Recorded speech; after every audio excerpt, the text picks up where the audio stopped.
ماضی کو یاد کریں، حال کو دیکھیں یا مستقبل کی مشاورت کریں۔ ایک پاؤں سیاست کے دروازے کے اندر ہے، میں سیاست سے باہر نہیں ہوا۔ ریس کا گھوڑا میدان میں مرتا ہے، حکومت پھر اپوزیشن پھر بالکل خاموشی۔ جس طریقے سے ہم نے برے وقت میں پارٹی کو زندہ رکھا، لوگوں کو موٹیویٹ کیا۔ آپ کے بعد اس حلقے سے نوابزادہ اقبال مہندی ایم این اے بنے، پھر ان کی وفات کے بعد ان کے بیٹے مطلوب مہندی بنے، پھر فواد چوہے صاحب وہاں سے جیت کر وزارت تک پہنچے۔ ہمارے ضلع کو وزارتیں تو ملنے شروع ہو گئی۔ آپ پنجاب یونیورسٹی کے کیمپس سے متفق ہیں یا یونیورسٹی آف جہلم سے متفق ہیں؟ شاید یونیورسٹی آف جہلم کے نام سے اگر ہو تو وہ ہم سٹینڈرڈ مینٹین نہ کر سکیں۔ جہلم کی سیاست میں نئے چہرے سامنے آ رہے ہیں، سابقہ کی کھیپ جو ہے وہ بڑھتی جا رہی ہے۔ چودھری ندیم خادم صاحب، عابد اشرف جوتانا صاحب، شمس حیدر صاحب، شیخ تنویر صاحب، چاروں میں بہتر کون تھا؟ انہاں گلاں تھی کی لبنا، عیب کسے دا کرنا، اپنا آپ سنبھال محمد، جو کرنا سو بھرنا۔ عوام کی ووٹوں سے منتخب ہو، بعد میں عوام کو کوارڈینیٹر کی ذات میں دے دے۔ اپنا دروازہ کھولنا چاہیے کیونکہ غریب کی آس سیاستدان ہے۔ راجہ محمد افضل صاحب کے دور میں مسلم لیگ گردانی جاتی تھی، آج گرمالا خاندان، نوابزادہ برادران، بلال اظہر کیانی، لدر خاندان، ایسے ناموں سے اس کے ٹکڑے ہوئے ہیں۔ جس دھڑے بندی میں لیڈرشپ خوش رہتی ہے۔ 2012 کا صوبائی اسمبلی کا ضمنی الیکشن غلطی تھی اس میں بطور امیدوار کے حصہ لینا۔ ہر ابتدا سے پہلے، ہر انتہا کے بعد، ذات نبی بلند ہے، ذات خدا کے بعد۔ دنیا میں احترام کے قابل ہیں جتنے بھی لوگ، میں سب کو مانتا ہوں مگر مصطفیٰ کے بعد۔ ناظرین، میں مرزا کفیل بے کیفی اور آج میرے ساتھ جہلم کی جانی پہچانی شخصیت، سابق ممبرز قومی اسمبلی راجہ محمد اسد خان صاحب موجود ہیں۔ اسد بھائی کیسے ہیں؟ جی شکر الحمدللہ۔ کفیل صاحب آپ سنائیں، خیریت سے؟ اللہ کا شکر۔ ماضی کو یاد کریں، حال کو دیکھیں یا مستقبل کی مشاورت کریں۔ کیا کریں آپ بتائیں، کہاں سے شروع کریں؟ جی جس طرح آپ حکم کرتے ہیں۔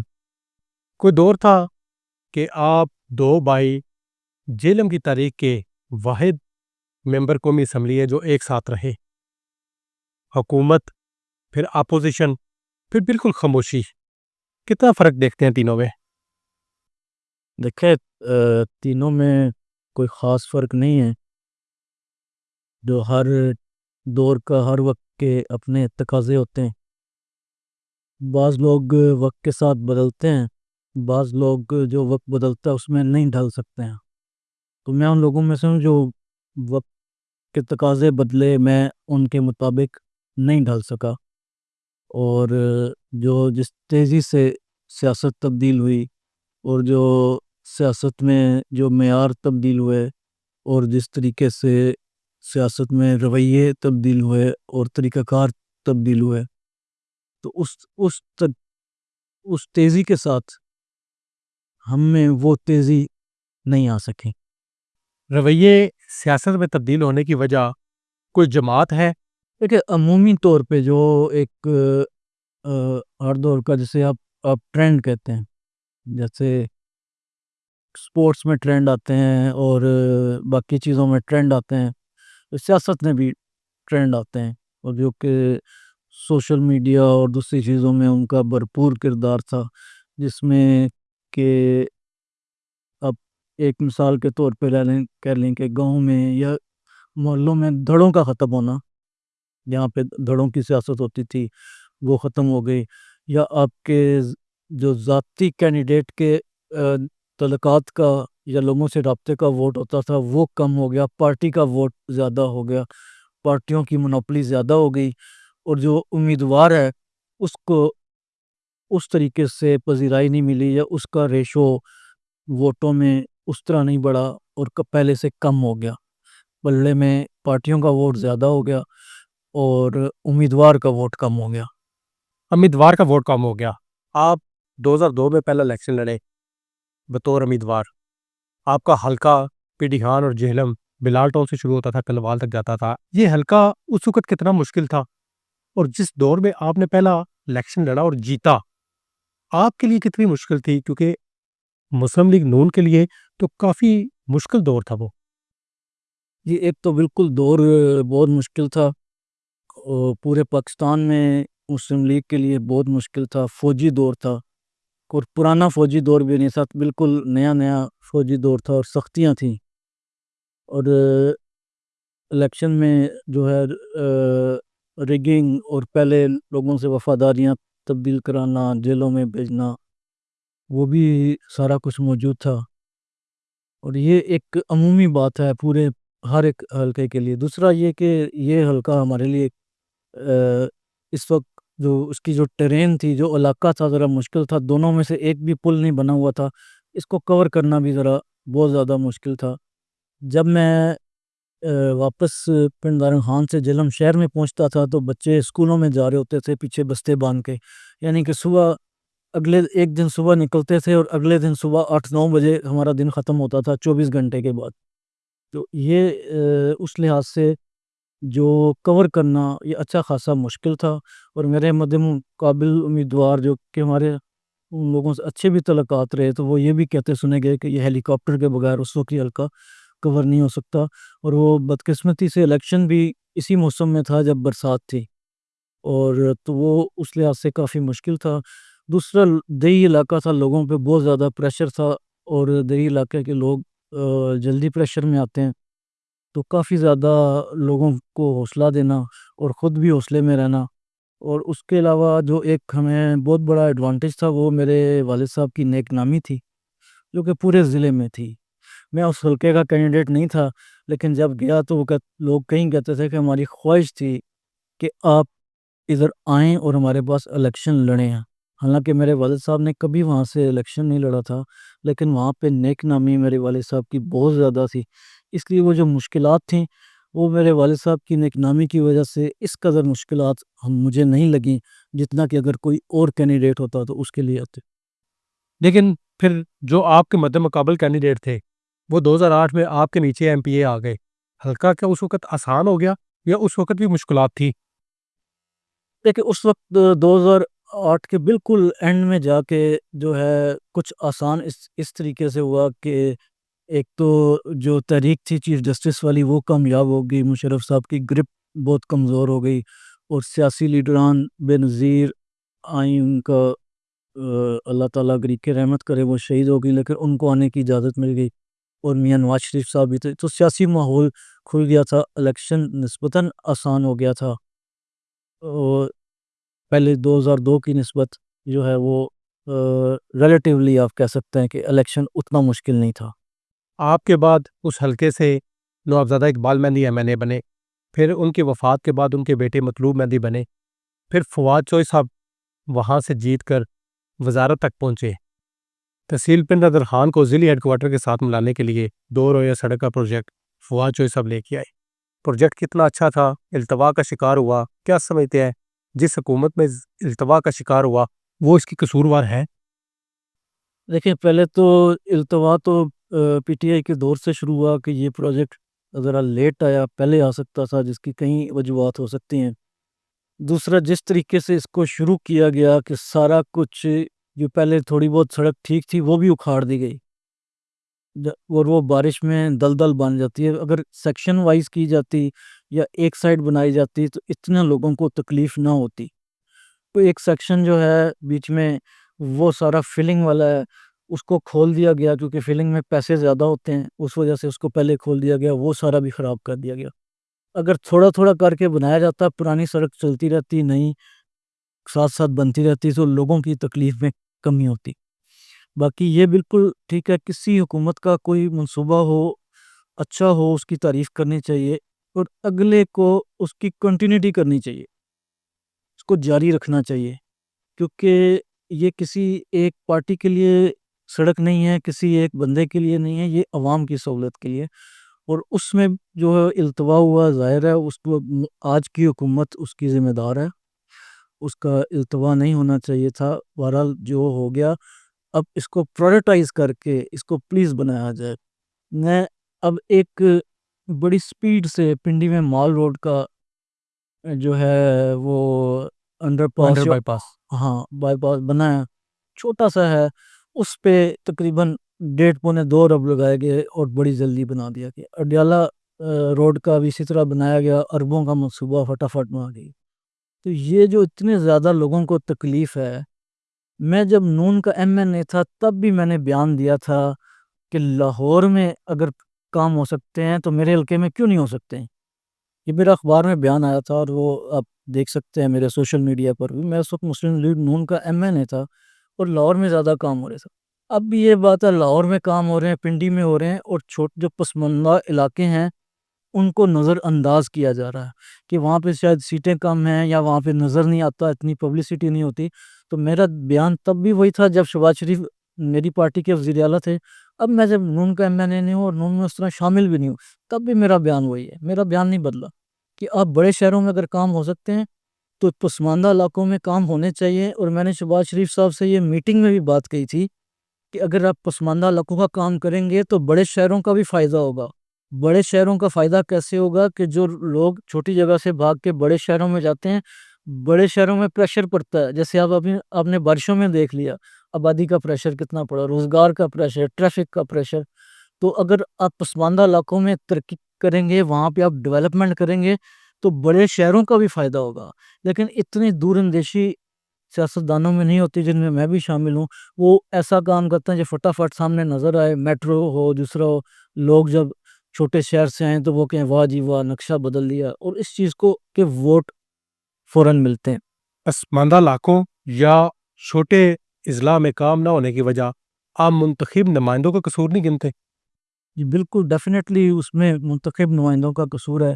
دوسرا جو ہمارا جمہوریت کا سسٹم ہے، جس میں کہ ایک حلقے میں ایک مخصوص کام دیا جاتا ہے، اس میں علاقہ نہیں سمجھا جاتا. اب یہ ایک ایم این اے کا اگر حلقہ بنتا ہے یا ایک تحصیل بنتی ہے تو یہ بہت بڑا ایریا بن جاتا ہے. اور یہی اگر آپ لاہور کا ایک ایم این اے کا حلقہ کر لیں تو وہ پیدل بھی آپ کور کر سکتے ہیں. 2 گھنٹے میں آپ جائیں گے تو پیدل حلقہ ختم ہو جائے گا، اتنا چھوٹا ایریا ہے.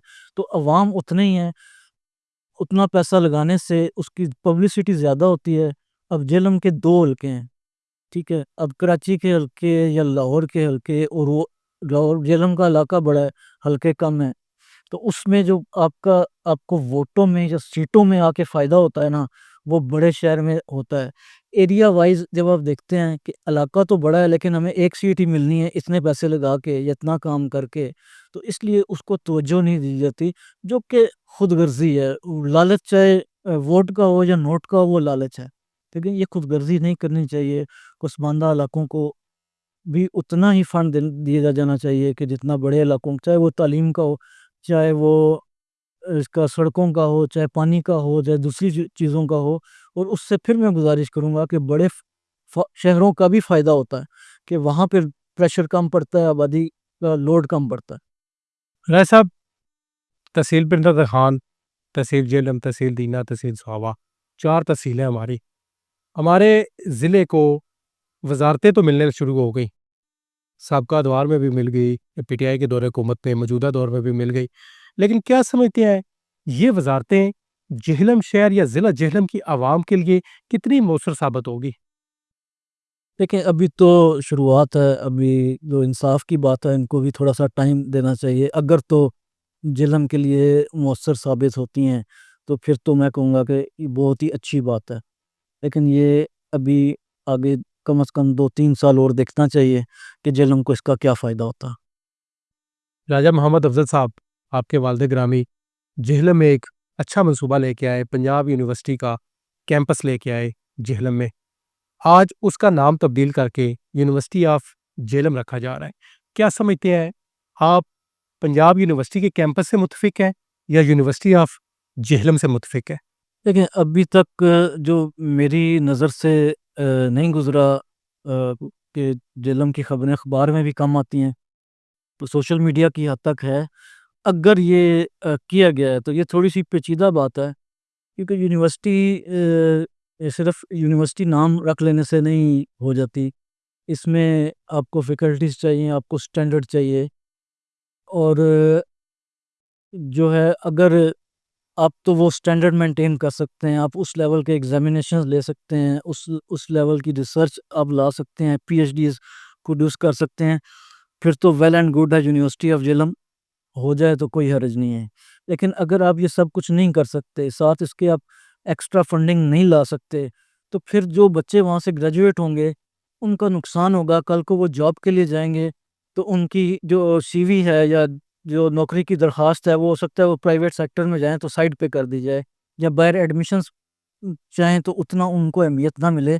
کہ بہرحال پنجاب یونیورسٹی جو ہے دنیا کی رینکنگز میں اس کا کہیں نہ کہیں نیچے صحیح, لیکن نام پاکستان کی 4-10 یونیورسٹیز جو ہیں اس میں پنجاب یونیورسٹی کا نام آتا ہے, قائد اعظم یونیورسٹی کا نام آتا ہے, ان یونیورسٹیز کا نام آتا ہے. تو جو بچہ گریجویٹ ہوگا اگر اس کے فیوچر کے حوالے سے دیکھیں تو اگر اس کی ڈگری پنجاب یونیورسٹی کی ہوگی ایز اے ریگولر اسٹوڈنٹ تو اس کو زیادہ فائدہ ہوگا بنسبت کے یونیورسٹی آف جیلم کا نام رکھ دینے سے, اور اس کا وہ معیار نہ کیا جائے. اگر اس کا معیار بڑھا بھی دیا جاتا ہے تو وہ آپ کو رینکنگز میں آنے کے لیے دہائیاں لگ سکتی ہیں, درجنوں سال لگ سکتے ہیں. اور اگر میں صرف ایک بچے کے جو ایک اسٹوڈنٹ کے فیوچر کے حوالے سے سوچوں تو وہ پنجاب یونیورسٹی اس کے لیے مستقبل کے لیے بہتر ہے.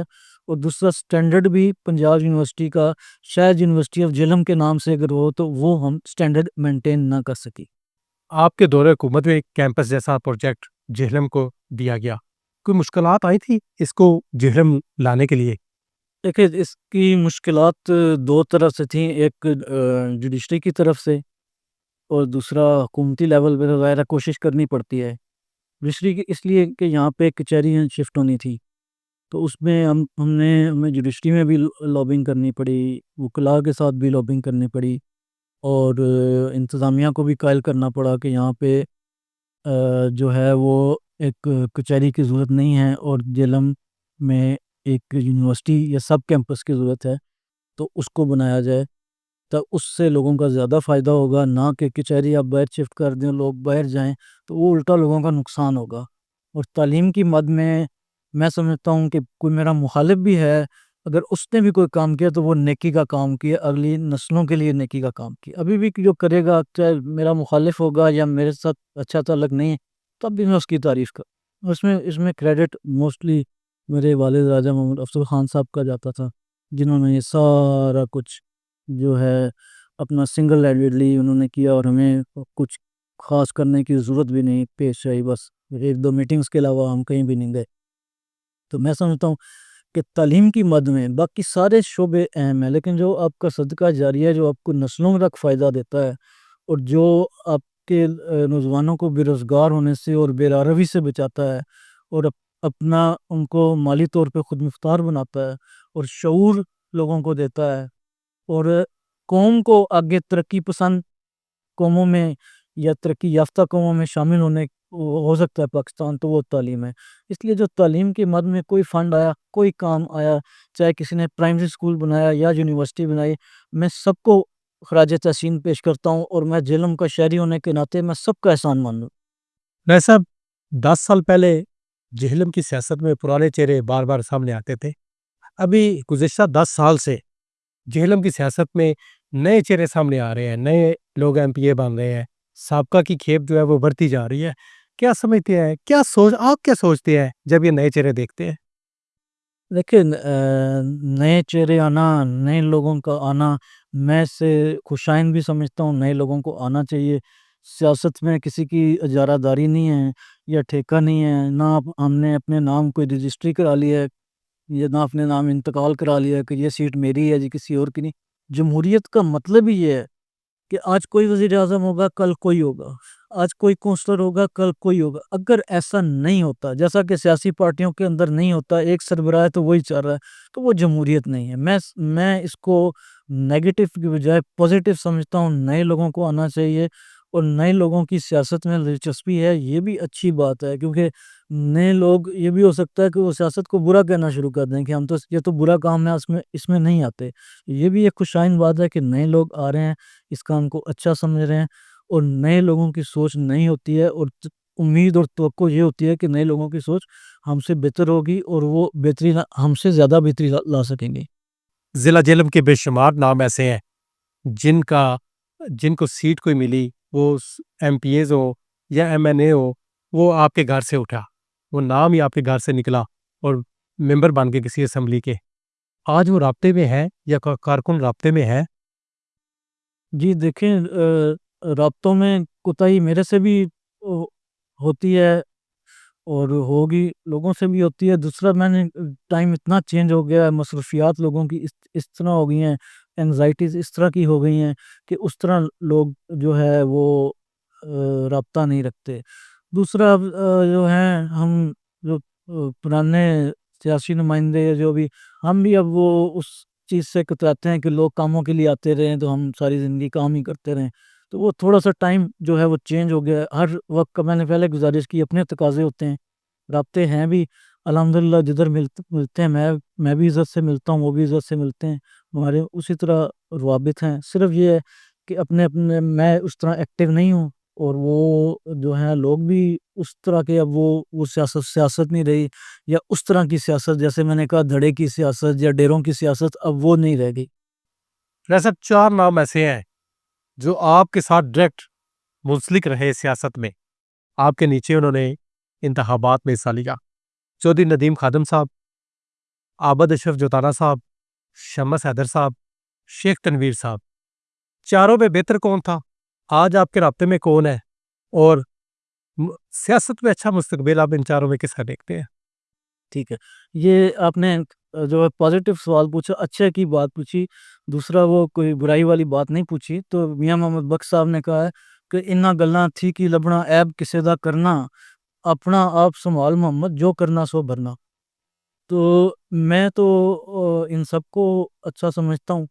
اور دوسری بات یہ ہے کہ میں آپ سے انٹرویو سے پہلے بھی گزارش کی, میں پرسنالٹیز کو کم ہی ڈسکس کرتا ہوں. کوئی ایشو کی بات ہوگی میں انشاءاللہ تعالیٰ اس کو ضرور ڈسکس کروں گا. رابطے میں ہے ان میں سے کوئی ابھی؟ یہ میرا گاہے بگاہے خوشی غمی پہ رابطے ہوتے رہتے ہیں سب سے, لیکن باقاعدہ رابطہ بہت کم ہے. چاروں میں سے دعا گو کس کے لیے ہے, چلے یہ بتا دیں. میں پھر وہی گزارش کروں گا کہ جو ہے میں سب کے لیے دعا گو ہوں. میں کسی کو برا نہیں سمجھتا. ہو سکتا ہے ان سب میں سے برا میں ہوں, اگر میں خامیاں دیکھنا شروع کر دوں تو میں کسی کو برا نہیں سمجھتا. آپ نے بڑی اچھی بات کی کہ آپ شخصیات پہ نیگیٹو کمنٹس نہیں کرنا چاہتے. کسی وقت سیاست کی یہ ایک بڑی اچھی بات ہوتی تھی کہ ذاتی تعلقات قائم رکھے جاتے تھے. آج ماحول اس کے مترادف ہے, سیاست میں ذاتیات بڑی ڈسکس کی جاتی ہے. جہلم میں آپ کیا سمجھتے ہیں کہ تعلقات ابھی قائم ہیں یا رہ سکتے ہیں آج کے ماحول کے مطابق؟ جی بالکل رہ سکتے ہیں. اچھے تعلقات ہونے چاہیے. جو میں سمجھتا ہوں جو تعلقات کو نہ رکھنا, یا ایک وہ آپ کہہ لیں کہ جو تنقید برائے تنقید, یا ایک مخالفت بھی ہوتی ہے. مخالفت تو نہیں کہہ رہا, آپ کا اختلاف ہو سکتا ہے, آپ آمنے سامنے الیکشن لڑ سکتے ہیں, لیکن آپ دوسرے سے اچھے تعلقات رکھ سکتے ہیں. میرے مقابلے میں 2002 میں جنرل ریٹائر سعید الحسن زیدی صاحب الیکشن لڑے. میں ان کی فیملی کے ہر فنکشنز, مجھے جدھر انہوں نے بلایا میں گیا ہوں. جب انہوں نے مجھے ضرورت پڑی میں نے ان کو فون کیا, انہیں ضرورت پڑی انہوں نے مجھے فون کیا. اسی طرح کی اور بہت سی مثالیں ہیں جو ہو سکتی ہیں. اور یہ دیکھیں جو یہ آ گئی ہے بات اوپر سے لے کے نیچے تک کہ اس کے ساتھ بیٹھا, اس کے ساتھ ہاتھ ملایا تو یہ برا ہو جائے گا. یہ سوشل میڈیا میں جو لوگوں کے اندر غصہ فرسٹریشن ہے, یہ ایک نئی سیاست کا رنگ ہے جو پہلے, یہ نہیں کہ پہلے بالکل نہیں تھی, پہلے بھی تھی, ابھی تھوڑا زیادہ ہے. اس میں فرسٹریشن جو ہے بڑھانے میں جو اوپر قائدین ہیں ان کا بھی بہت بڑا ہاتھ ہے, سوشل میڈیا کا بھی بہت بڑا ہاتھ ہے, میڈیا کا بھی کسی حد تک ہاتھ ہے. جو ٹاک شوز انہوں نے شروع کیے اور ایک دوسرے کو آپس میں لڑانا, اور حتیٰ کہ بات چلی جانی کسی پہ پانی پھینک رہے ہیں تو کسی کو تھپڑ مار رہے ہیں تو کسی کو گالی گلوچ کر رہے ہیں. اس میں جو ہے لوگوں کی جو ہے یہ ادارے جو ہوتے ہیں, جو لیڈر ہوتے ہیں, اور جو میڈیا جو ستون ہے یا معاشرے کے جو بڑے لوگ ہیں وہ تربیت کرتے ہیں. تو تربیت بدقسمتی سے ایسی ہو گئی ہے کہ جیسے آپ کہہ لیں کہ وہ وفاداری کی بجائے جو ہے دل چھوٹا کر کے تعلقات رکھنے یا سیاست کو آگے بڑھانا, وہ چیز ہو گئی ہے. اللہ کرے گا یہ اس کی بھی ایک پیک ہوگی اور پھر یہ واپس اسی جو ہے نا اس کی پیک وہ کم ہو جائے گی, کیونکہ یہ ایک نیچرل نہیں ہے, قدرتی فنامنا نہیں ہے. یہ ایک اس طرح زیادہ دیر معاملات چل نہیں سکتے. تو صاحب آپ شخصیات کے حوالے سے گفتگو نہیں کر رہے, میں نام نہیں لے رہا. اب میں نام نہیں لیتا لیکن اگر کوئی ایم این اے یا ایم پی اے وہ عوام کی ووٹوں سے منتخب ہو، اسمبلی تک پہنچے، لیکن بعد میں عوام کو کوآرڈینیٹر کی ذات میں دے دے، کیا یہ ٹھیک ہے یا عوام کو ڈائریکٹ رابطہ رکھنا چاہیے اپنے ممبر کے ساتھ؟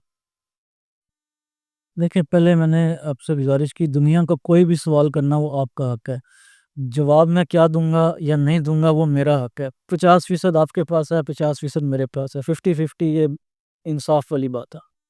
تو میں ایگزیکٹلی پھر وہی بات ہے، یہ سوشل میڈیا یا سنی سنائی بات ہے، لیکن عوام سے رابطہ ہونا چاہیے، کیونکہ ہمارا معاشرہ اس وجہ سے ہونا چاہیے، باہر ملکوں میں نہیں ہوتا۔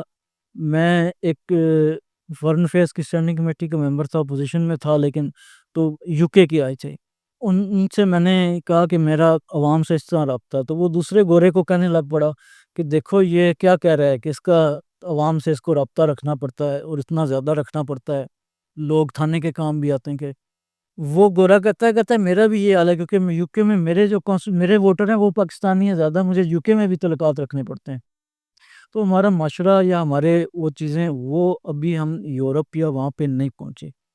اس کی وجہ یہ ہے کہ سرکاری محکموں میں کرپشن بہت ہے۔ میرے پاس کوئی آتا ہے نا، تو وہ اس لیے نہیں آتا کہ ناجائز کام کرائے، وہ صرف اس لیے آتا ہے کہ وہ پٹواری یا تحصیلدار کو جو رشوت دینی ہے وہ بچا لے، جو تھانے دار کو رشوت دینی ہے وہ بچا لے، جو اور کسی محکمے میں اس کی رشوت لگنی ہے وہ بچا لے، وہ اپنا کام مفت میں کرا رہے۔ بدقسمتی سے حالات اتنے برے ہو گئے ہیں کہ اب لوگ کہتے ہیں کہ صاحب آپ اس کو فون کریں، ہماری سفارش کریں، ساتھ یہ بھی کہہ دیں کہ وہ آپ کی خدمت بھی کرے گا، یعنی کہ ہم رشوت بھی دیں گے، سفارش بھی کرائیں گے۔ مطلب رشوت ستانی کے حالات اتنے برے ہو گئے ہیں، اور اس رشوت کو کوئی حکومت ختم نہیں کر سکی۔ ہر حکومت میں رشوت پہلے سے زیادہ بڑی ہے، پچھلی حکومت میں اس سے زیادہ تھی، اس میں اس سے زیادہ ہے، اور یہ اوپر سے لے کے ہر ایک محکمے میں کوئی بندہ چیک کرنے والا نہیں ہے، کوئی بندہ لگام ڈالنے والا نہیں ہے۔ عوامی نمائندے بیٹھنے کا یا رابطے میں ہونے کا صرف یہ فائدہ ہوتا ہے کہ کم از کم رشوت اگر ختم نہیں ہو سکتی تو جیسے یہ 100 کی رفتار سے ہر سال بڑھ رہی ہے، یہ رک تو جائے۔ غریب بندہ جس کے جیب میں پیسے نہیں ہیں اس کا بھی کام ہو۔ امیر بندے کو لائسنس نہ مل جائے کہ میں جو چاہوں گا کروں گا، پیسے دے کے چھوڑ جاؤں گا۔ میں جو ڈرائیونگ لائسنس سے لے کے اب قتل کی واردات تک، پیسے والے بندے کو فری لائسنس ملا ہوا ہے، وہ جو مرضی کرے اس کو مل جائے گا۔ غریب بندے کو جو ہے چھوٹی چھوٹی چیزوں کے لیے دفتروں کے باہر کھڑا ہونا پڑتا ہے، ان کو اندر کوئی نہیں جاتا۔ اس لیے جو آپ کی بات ہے میں سے 100% اتفاق کرتا ہوں۔ عوامی نمائندہ چاہے کونسلر ہو، چاہے ہارا ہوا ہو، چاہے جیتا ہوا ہو، اس کو عوام، چاہے وہ اپوزیشن میں ہو، عوام سے رابطے میں رہنا چاہیے، کیونکہ عوام جو ہے وہ جو تھوڑا بہت ریلیف ہے وہ سیاستدان سے لے سکتے ہیں۔ کیونکہ ایک رشوت ہے غریب کے پاس ہے، وہ ووٹ کی رشوت ہے۔ نوٹ کی رشوت صرف امیر کے پاس ہے، اور جو ووٹ کی رشوت ہے وہ صرف سیاستدان کی دکان پہ چلتی ہے۔ اس کو اگر میں چور بھی ہوں، میں ڈاکو ہوں، تو میں پھر بھی ایک جو ہے ٹوٹی جوتی والے کو، ایک میلی دھوتی والے کو اپنے پاس آنے دوں گا، کام کروں، کیونکہ مجھے ووٹ چاہیے، مجھے ووٹ کا لالچ۔ میں اس کا غریب کا کام ہو جائے گا، غریب کی جیب میں ووٹ ہے، اور وہ صرف چلے گا سیاستدان کی دکان پہ۔ سرکاری افسر کی مرضی ہے، اس کو اندر آنے دے، ویل اینڈ گڈ، نہ آنے دے وہ باہر سے واپس، کام تو دور کی بات ہے، اندر گھسنا ہی اس کے لیے محال ہے۔ تو یہ بات جو ہے، سیاست جو ہے، چاہے کونسلر ہے، چاہے منسٹر ہے، چاہے ایم این اے ہے، چاہے ایم پی ہے، چاہے چیئرمین ہے، چاہے اس نے آگے الیکشن لڑنا ہے، ابھی کچھ بھی بلدیاتی الیکشن نہیں ہوئے، بعد میں الیکشن لڑنا ہے، اس کو اپنا دروازہ کھولنا چاہیے، کیونکہ غریب کی آس سیاستدان ہے۔ ورنہ اگر آپ اس کو جو سو کالڈ میرٹ ہے، جو 97 میں شہباز شریف صاحب نے چلایا تھا، وہ میرٹ کا مطلب یہ ہے کہ سرکاری افسروں کو کھلی چھٹی دے دو، جتنی مرضی رشوت لو۔ جو ہمارا میرٹ ہے اور جس کا بار بار پرچار کیا جاتا ہے، اس میرٹ کا مطلب یہ ہے کہ پیسے کی حکومت، ڈی سی سے لے کے نیچے پٹواری تک پیسے لیں گے اور اوپر تک جائیں گے، بدقسمتی سے اوپر وزیر اعلیٰ تک جاتے ہیں، ورنہ اگر وزیر اعلیٰ تک نہ جاتے ہوتے تو ٹھیک بندے لگتے اور کرپشن ختم ہو جاتی۔ موجودہ دور حکومت میں ہمارے ضلع جہلم میں سے تینوں ممبران صوبائی اسمبلی اپوزیشن کے ہیں۔ کیا سمجھتے ہیں جہلم میں ترقیاتی منصوبوں کی رفتار اسی وجہ سے کام ہے؟ دیکھیے یہ ایک جزوی طور پہ ایک بات ہو سکتی ہے، لیکن جو ہے آپ کو جو صوبائی حکومت کا فنڈ ہوتا ہے، جیسے ابھی آپ کی جو سڑک ہے وہ بھی میرے خیال سے صوبائی حکومت کے فنڈ سے بن رہی ہے، وہ ایک مقدار میں ضلع کو ملنا ہوتا ہے۔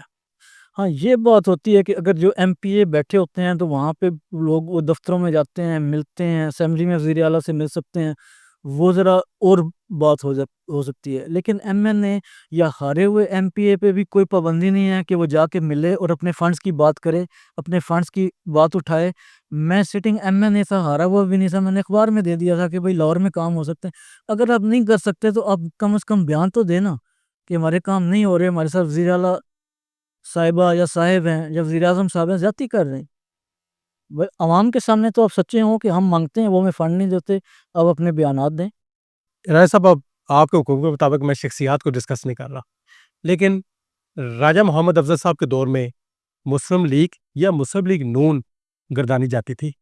آج گرمالا خاندان، نوابزادہ برادران، بلال زرکیانی، لدر خاندان، ایسے ناموں سے اس کے ٹکڑے ہوئے ہیں۔ کیا سمجھتے ہیں اس کی کیا وجہ ہے؟ دیکھیں، ایک تو میں کسی بھی پارٹی کی لیڈرشپ کو قصوروار گنواتا ہوں۔ لیڈرشپ کسی ضلع میں کوئی سٹرونگ بندہ نہیں دیکھنا چاہتے۔ جو سٹرونگ تھے اپنے اپنے ضلع میں، ان کو تنگ کیا گیا، وہ پارٹی چھوڑ کے چلے گئے۔ اس میں ملتان میں جاوید ہاشمی کر لیں، ٹھیک ہے، ڈیرہ غازی خان میں کھوسا صاحب کر لیں، فیصل آباد میں راجہ نادر پرویز صاحب کر لیں، ایبٹ آباد میں مہتاب عباسی صاحب کر لیں، جہلم میں راجہ افضل صاحب کر لیں۔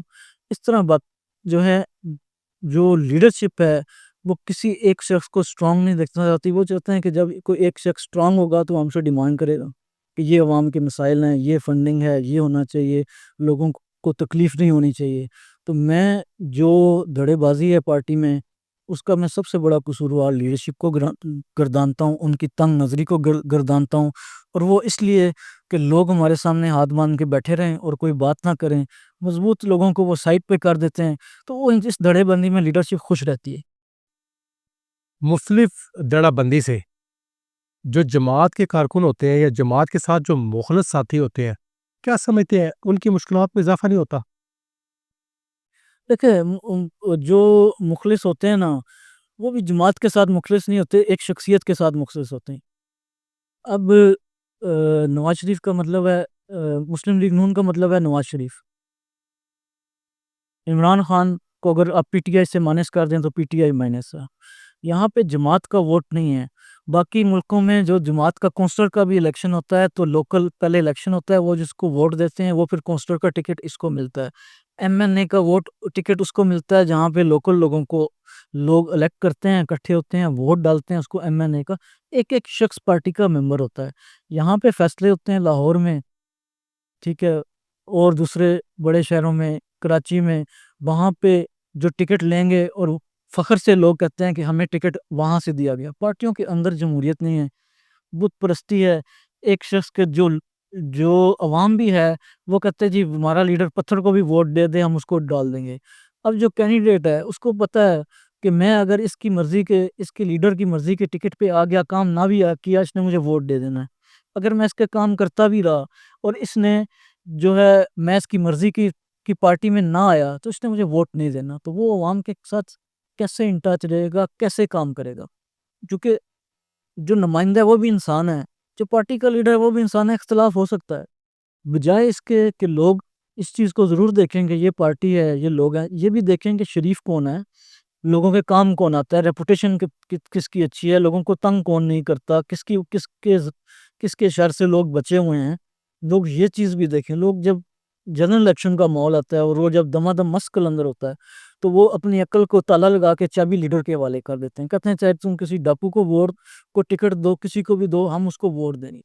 ووٹ دیتے ہیں وہ بیٹھے ہوئے لاہور میں کسی کو، یا بنی گالا میں بیٹھے ہوئے کو ووٹ دیتے ہیں، اور وہ کام ڈھونڈتے ہیں جس میں جلم میں دیے اس کے پاس آپ جا نہیں سکتے کاموں کے لیے جس کے نام پہ آپ ووٹ دیتے ہیں، جس کے نام پہ جس کو ووٹ دیا ہوتا ہے اس سے آپ گلے کرتے ہیں، اس کی ریپوٹیشن کے بیسس پہ، یا اس کی شرافت کی بنیاد پہ، یا اس کے کاموں کی وجہ سے آپ نے ووٹ نہیں دیا ہوتا۔ آپ نے ووٹ دیا ہوتا ہے کہ ایک کس کا بندہ ہے, ہم جس کی پوجا کرتے ہیں یہ اس کے ٹکٹ پہ آیا تو ہم اس کو ووٹ دیں. نہیں, اس وجہ سے بھی میرا خیال ہے عوام اپنے ساتھ زیادتی کرتے ہیں کہ جو ہے وہ بغیر سوچے سمجھے کینڈیڈیٹ کو جانے, کینڈیڈیٹ اچھا ہے برا ہے اس کو پرکھے بغیر کہ جس نے ہماری نمائندگی کرنی ہے کیا یہ لیڈرشپ کے سامنے ہماری بھی بات کرے گا, اس کو ووٹ دینا چاہیے کہ جو لیڈرشپ سے تھوڑا بہت اختلاف کر سکتا ہو.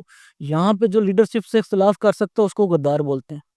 جو لیڈرشپ سے اختلاف کر سکے گا وہ آپ کے حق کے لیے بات کرے گا اپنی پارٹی میں, دوسری پارٹی نے تو اس کی بات سننی نہیں ہے. دوسری پارٹی میں تو اپنے لیڈر سے بات کر سکتا ہے, اگر وہ اختلاف کر سکتا ہے کہ ضلع میں یہ کام ہونا چاہیے یا پاکستان میں یہ کام ہونا چاہیے, پنجاب میں یہ کام ہونا چاہیے, یہ مہنگائی کا ہونا چاہیے, اپنے لیڈر کے سامنے آواز اٹھا سکتا ہے تو وہ عوام کے حق کے لیے بہتر ہے.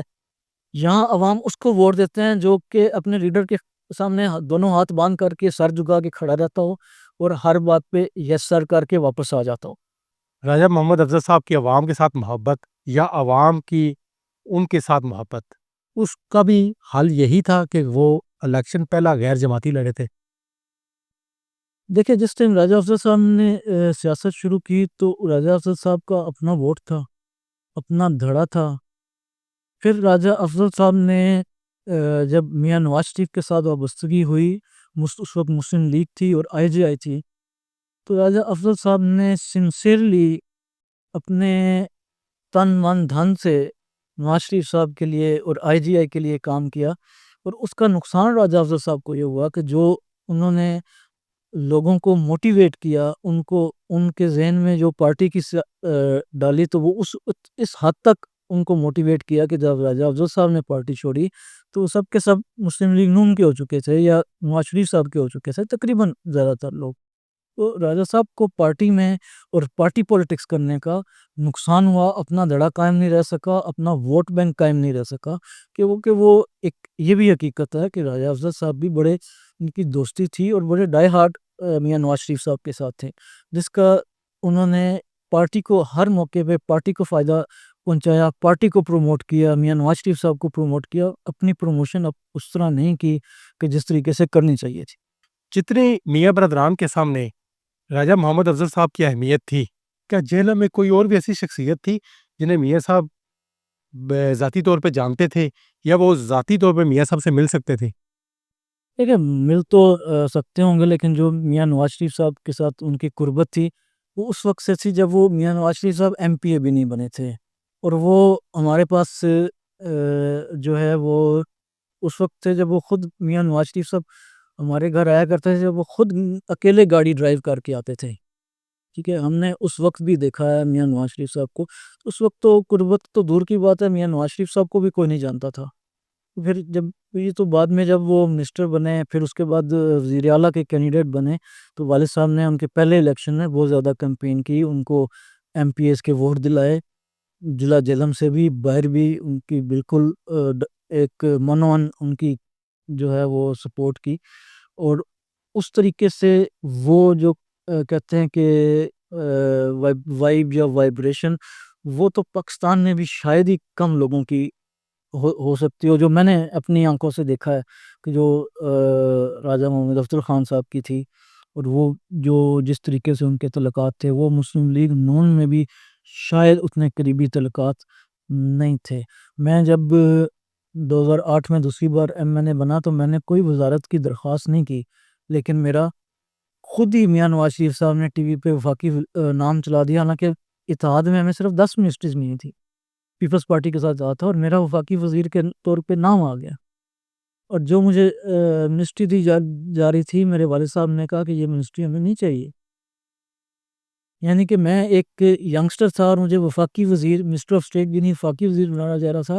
تو والد صاحب نے اس چیز پہ چھوڑ کہا کہ میں اسد کو منسٹر نہیں بننے دوں گا, کہ یہ ہمیں منسٹری نہیں چاہیے. اگلے بیچ میں آئے گی, اچھی منسٹریز آئیں گی جس میں کامرس کی ہوگی, کوئی اور منسٹری ہوگی, اس میں اس کو بنانا. ہمیں میرے بیٹے کا یہ لیول نہیں کہ آپ عام سا اس کو وفاقی وزیر بنا دیں, حالانکہ میرے لیے وہ بڑی بات. ایسا سیاست میں غلطیاں تو ہو جاتی ہیں, پھر آخر غلطی کہاں پہ ہوئی سیاست میں کہ راجہ محمد اسد جیسا چہرہ راجہ افضل صاحب کے بعد سامنے آیا, عوام کو ملا, لیکن ایک دم پس پردہ چلے گئے؟ دیکھیں پس پردہ والی جو ہے اس سے میں گزارش کروں گا کہ ابھی جیسے پہلے کا سیاست ذرا تبدیل ہوگی، اچھل کود والی سیاست آ گئی، وہ تحمل والی نہیں ہے.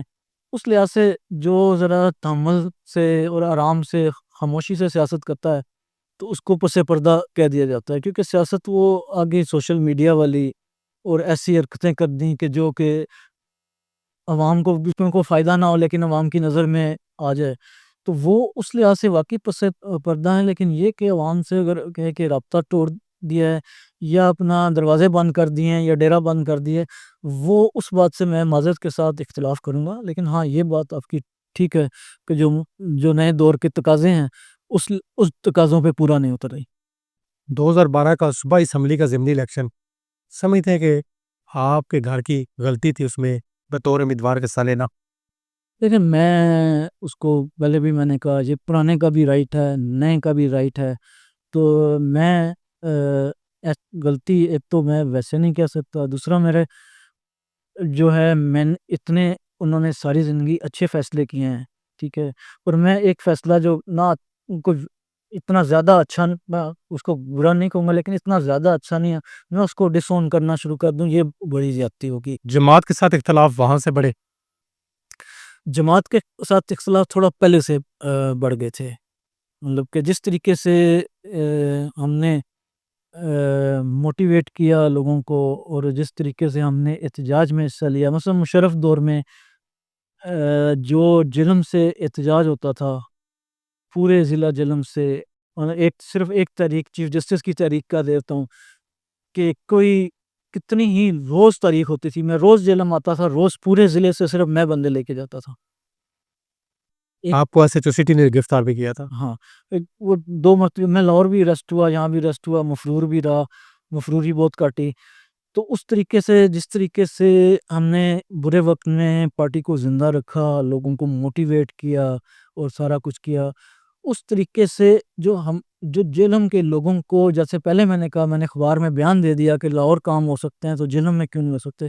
تو ہمارا اختلاف صرف اس وجہ سے ہوا کہ جو جیلم کا رائٹ بنتا ہے، جیلم بھی ایک ضلع ہے، اس کے عوام ہے، جس طریقے سے یہاں پہ مسائل ہیں اور مسائل بہت زیادہ ہیں اور ہمیں لوگوں کو فیس کرنا پڑتا ہے اس لحاظ سے، تو وہ اختلافات کافی زیادہ پہلے بن چکے تھے کہ لاہور میں میگا پروجیکٹس اناؤنس ہوتے تھے اربوں کے اور یہاں کروڑوں کے بھی نہیں ہوتے تھے.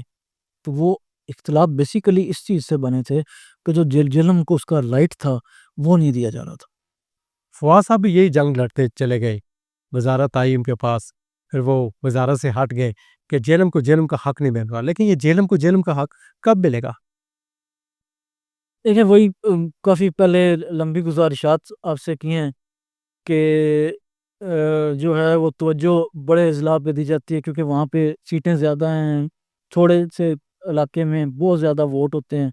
پھر دوسرے چھوٹے اضلاع کے لوگ وہاں جاتے ہیں، وہاں دیکھتے ہیں، کہتے ہیں، تعریف کرتے ہیں، کہتے ہیں اس حکومت نے دیکھو اس شہر کا نقشہ بدل دیا، اسلام آباد، لاہور، راول پنڈی، ان کا، تو ان کا جو ہے آپ کو پبلسٹی وائز بھی فائدہ ہوتا ہے، سیٹیں بھی وہاں زیادہ ہوتی ہیں، وہ فائدہ ہوتا ہے، تو وہ کرتے ہیں. اور یہ میرے خیال سے حل یہی ہے کہ شاید اگر جو پسماندہ اضلاع کی کوئی یونٹی ہو، اکٹھے ہوں، بکھر والے، دوسرے اضلاع چکوال، منڈی، جیلم، اور یہ لوگ اکٹھے ہو کے اپنے ضلع کے لیے، اپنے اضلاع کے لیے مانگیں تو شاید لیڈرشپ کے ذہن میں آئے کہ یہ اب بہت ساری سیٹیں ہیں تو ان کو ابلائج کرنا پڑے گا. تو اکیلے کے لے جانے سے میرا اپنی خیال کہ اتنا زیادہ کوئی فائدہ ہوگا. ویسا موجودہ حالات کے مطابق مسلم لیگ نون کی اعلیٰ قیادت کے ساتھ آپ کے ساتھ بڑی وابستگی رہی ہے، موجودہ حالات کے مطابق بھی قائدین میں سے کوئی رابطے میں ہے؟ میرے والد صاحب کی فوتگی پہ میاں نواز شریف لندن میں مجھ سے رابطے میں تھے. اس کے علاوہ دیکھیں میں نے کسی سے رابطہ نہیں کیا اور نہ ہی مجھ سے کسی نے رابطہ کیا. رابطہ کرنے کے لیے بھی آپ کو وہ بھی رابطہ کریں، نظر آنا کوئی آئے تو اس سے رابطہ کرتے ہیں. دوسری بات یہ کہ میں مسلم لیگ میں نون میں اس طرح سے شامل نہیں ہوں، میری آزاد حیثیت 2013 سے برقرار ہے اور ابھی تک وہ برقرار چلی آ رہی ہے. وہ کہ میرے والد صاحب کے ساتھ میاں نواز شریف صاحب کے اچھے تعلقات ہیں، اب بھی وہ ان کو جانتے ہیں، لیڈرشپ مجھے جانتی ہے، لیکن میں باقاعدہ طور پہ مسلم لیگ نون کا حصہ نہیں۔ راجہ محمد افضل صاحب ایک بات کہا کرتے تھے کہ ریس کا گھوڑا میدان میں ہی مرتا ہے۔ کیا دوبارہ خواہش مند ہے بطور امیدوار میدان میں اترنے کے؟ دیکھیں، ایک سیاست ہوتی ہے عزت والی، دوسری سیاست جو آ گئی ہے انگزائٹی، بے چینی والی، جس کو لوگ چسکے والی سیاست بھی کہتے ہیں، کہ اچھا کام نہیں بھی کر سکتے پھر بھی بیچ میں آنا ہی آنا ہے۔ ٹھیک ہے، میں اس الیکشن یا اس سیاست کے حق میں نہیں ہوں کہ جس میں صرف آپ اپنی حاضری لگوانے کے لیے یا انٹری ڈالنے کے لیے آپ سیاست کریں۔ جب آپ کو اچھا ماحول نظر آئے، پارٹیوں کے اندر اچھا ماحول نظر آئے، حلقے میں اچھا ماحول نظر آئے، تو بالکل سیاست کرنی چاہیے۔ سیاست اچھا کام ہے، برا کام نہیں ہے۔ لیکن جب آپ کو یہ نظر آئے کہ میں جو ہے اپنے علاقے کے لیے یا اپنے لوگوں کے لیے کچھ نہیں کر سکوں گا، لیڈرشپ اس معیار کی نہیں ہے، یا جو ہے میرا ساتھ اس معیار کا نہیں ہوگا کہ میں کچھ تبدیلی نہیں لا سکتا یا تھوڑی بہت بھی بہتری نہیں لا سکتا موجودہ سسٹم میں، رشوت کے حوالے سے، چاہے وہ ڈیولپمنٹ کے حوالے سے ہو، چاہے روزگار کے حوالے سے ہو، چاہے مہنگائی کے حوالے سے ہو، جب مجھے پتا ہو کہ میری زیرو کنٹریبیوشن ہوگی، اگر میں ہاتھ باندھ کر کے لیڈرشپ کے سامنے کھڑا رہوں گا تو سیاست میں چلوں گا، ورنہ پھر میں گھر میں آ کے بیٹھ جاؤں گا، تو ایسی سیاست میں نہیں کروں گا۔ لیکن اگر مجھے اچھا ماحول نظر آیا اور مجھے یہ نظر آیا کہ میں سیاست میں کچھ تھوڑا بہت اپنی حیثیت کے مطابق کچھ تبدیلی کر سکتا ہوں، کوئی بہتری لا سکتا ہوں، تو میں انشاءاللہ تعالیٰ ضرور سیاست میں آؤں گا۔ میرا جو ہے ایک پاؤں سیاست کے دروازے کے اندر ہے، میں سیاست سے باہر نہیں ہوا، اور سیاستدان باہر بھی نہیں ہوتا۔ کسی کو آپ کبھی بھی رول آؤٹ نہیں کر سکتے، کوئی بھی کسی ٹائم بھی سیاست میں دوبارہ انٹری ہو سکتی ہے۔ بہت شکریہ صاحب۔ بہت شکریہ، آپ اپنا وقت دیا جی۔